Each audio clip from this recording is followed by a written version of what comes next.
Welcome to the You Can Be Unstoppable podcast. My name is Evelina, your host and certified hypnotherapist.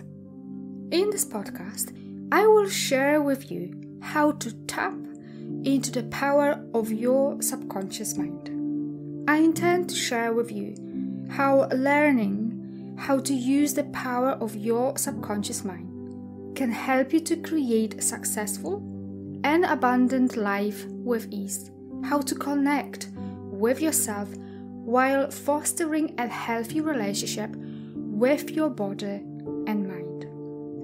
Tapping into the power of the subconscious mind will help you to learn how to manage your emotions, become more resilient and present in all of your relationships. Self-love and self-worth are the keys to the kingdom of success and abundance, to happy and healthy life on your terms.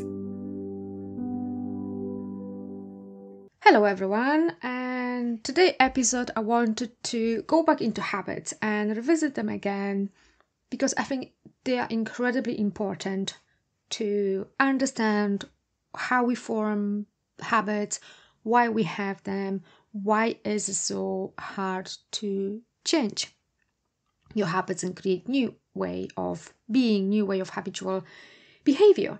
So are you aware that pretty much everything that we do is a habit? And that not only is a habit of behavior, but as well that is linked to habit of thought. So when we think in a certain way, we think over and over in a certain way, that becomes a habit of thought, and repeated often enough becomes a belief. So this is really important to understand that pretty much everything that we do, the way we think, the way we are, is a habit. And as my mentor, Jim Fortin, says, we don't get what we want in life. We get our habits. And if you think about it, people are successful or not, people have great relationships or not, because this comes down to the habitual way of behavior and habitual way of thinking. And I know that can be a little bit hard to grasp your mind around it because it took me a while to really fully understand what that meant. But if we take this a little back, what is a habit?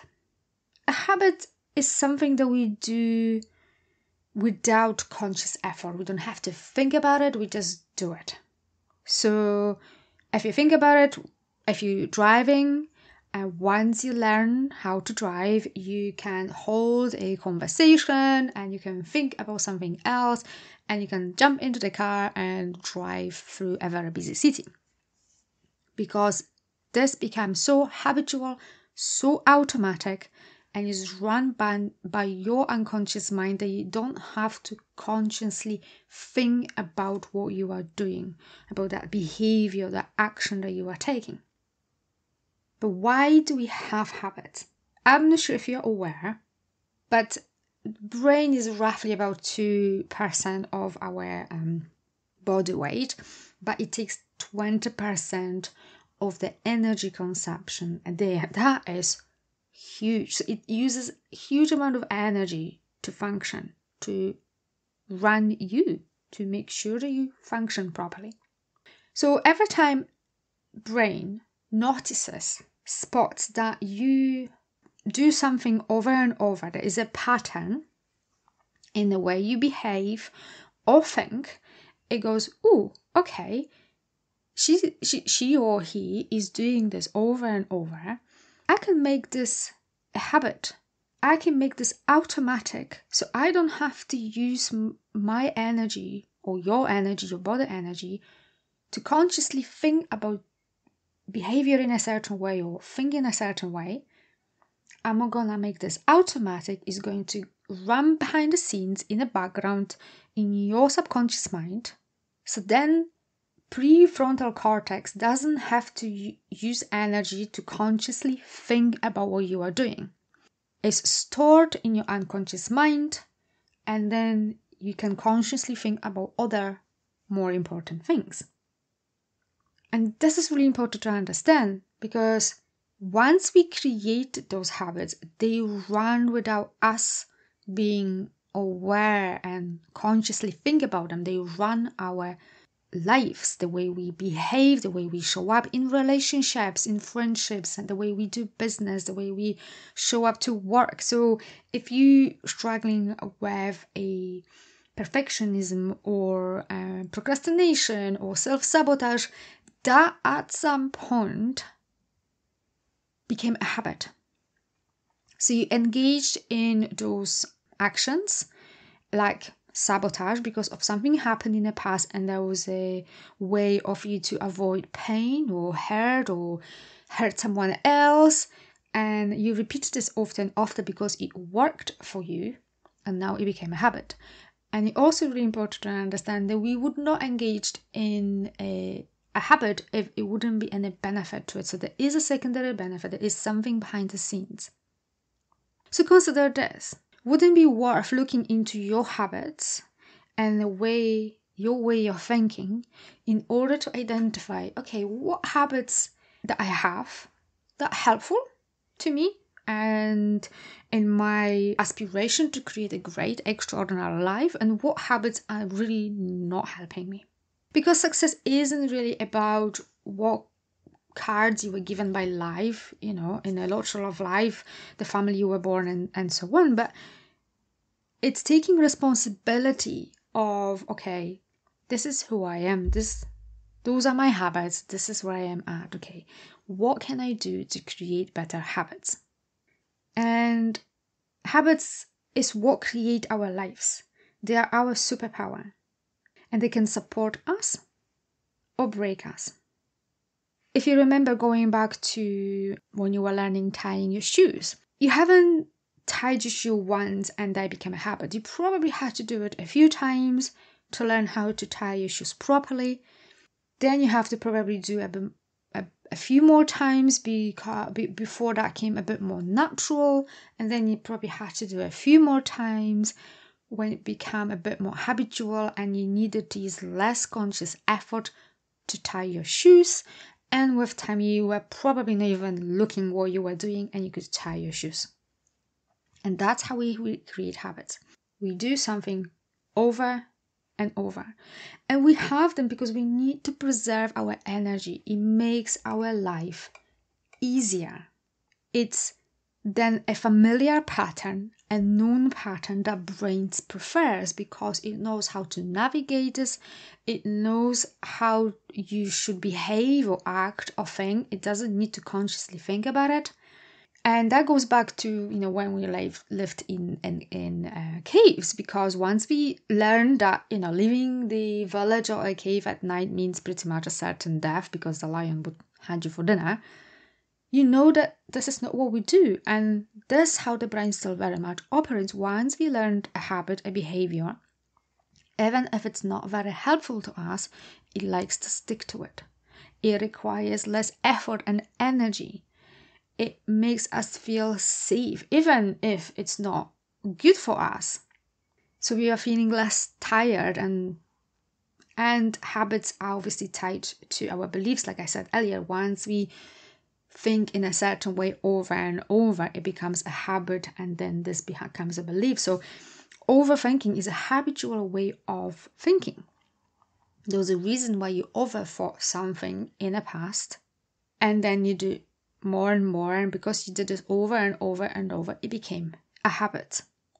And I hear so many people says, well, but I can't change, I'm too old for this. And not really true, like really, because this is just an excuse. There is something beneficial in you doing the habit that you are doing or thinking the way you are thinking. There's something there, and that might be something like not taking responsibility for your life, keeping small and safe. Maybe it gets you to play a victim or being taken care of by someone else because you don't know how to take responsibility for yourself. or whatever that is for you. There's so many variables and possibilities that can be unpacked here.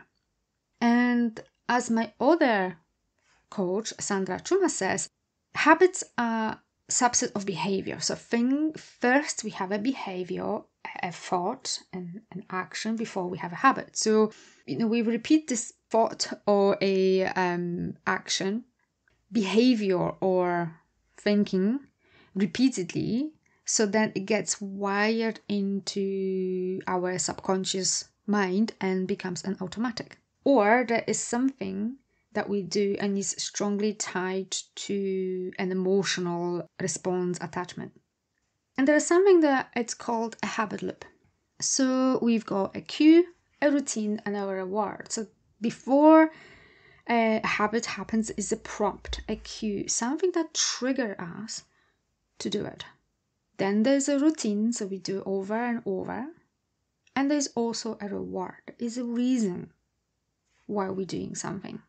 So maybe overeating, eating too many sweets, it actually comforts you, soothes you. It's an emotional soothing because, for example, when you were a child and maybe your parents were getting divorced and there was a lot of distress and they were sending you off to your grandma, she was feeding you with cakes to soothe you, to make you feel better. And now you are a grown-up, and every time you've got an emotional challenges, you eat to soothe yourself.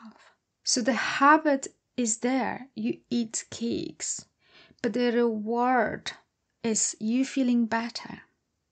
But the habit is not helpful to you because maybe you want to lose weight, or too much sugar is actually causing you some health issues. So this is also really worth looking into.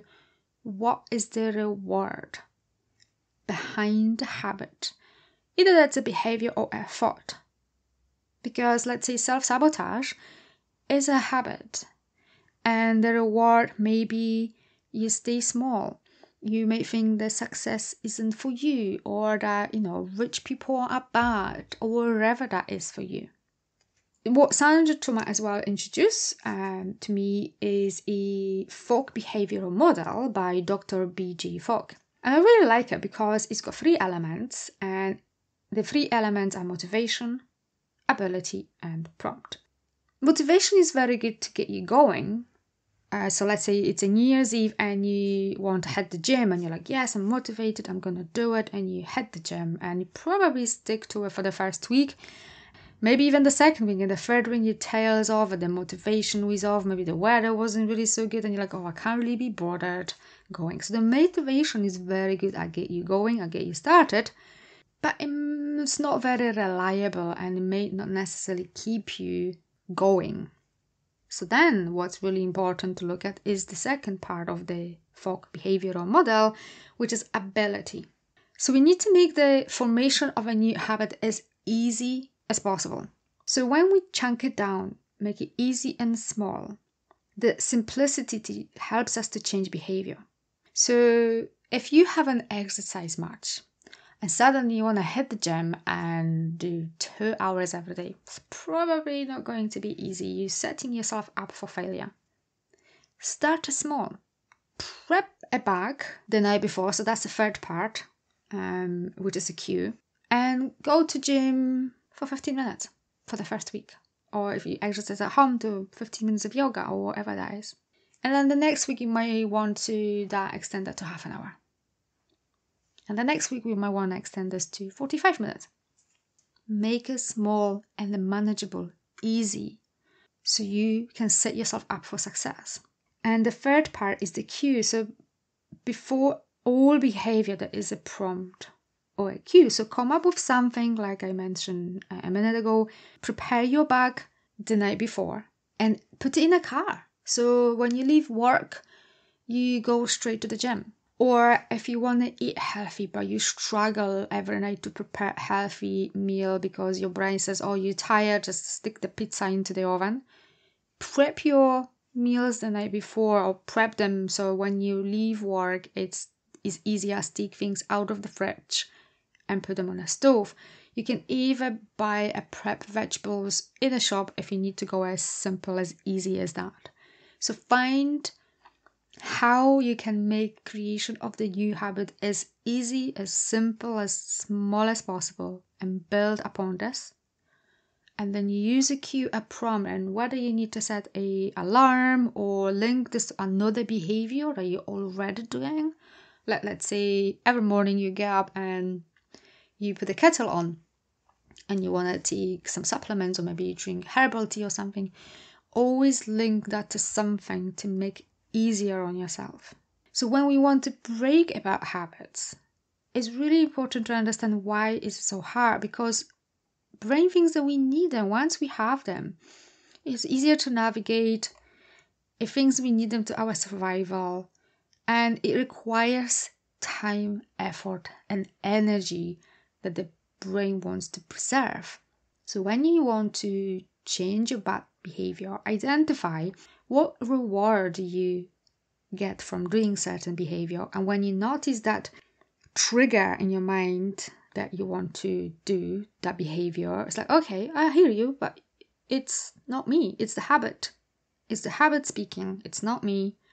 And you choose, because you've got free will, you can choose to not do it or create alternative behavior. So rather than taking biscuits to work, you take grapes. Find an alternative behavior and move your attention. So let's say with smoking, maybe every time you feel angry and frustrated, you go outside to have a smoke and you think this is really helping you because you feel calmer. But what actually is happening, the fact that you are smoking, you're taking deep breaths, and this is what is calming you down. So it's really looking down into breaking down your habits. Why you have them, what is the reward behind it, how did you get them, because the awareness is really important in breaking your habits. And obviously, and whether you want to break a bad habit or create a new habit, repetition is mother of all learning. This is how we learn them, by repetition, and this is how we break them. So I hope that was helpful and that you got something out of this. And if you would like to learn on your habits and create a better habit, whether that's behavioral or thinking habits, do get in touch, and I'm sure your life will be 1,000 times better once you take responsibility for your habits. And I'll see you next week. Thank you for listening. If you found value in this podcast, I would like to ask you to leave a positive review explaining how this episode helped you to improve your life. I ask you to do this because this will help other people to improve their lives as well. Share and spread the love all around you. Raise your vibrations to improve your life. If you would like more transformational content like this, connect with me on Instagram. You can find a link in the description of this podcast, and I'll see you over in the next episode.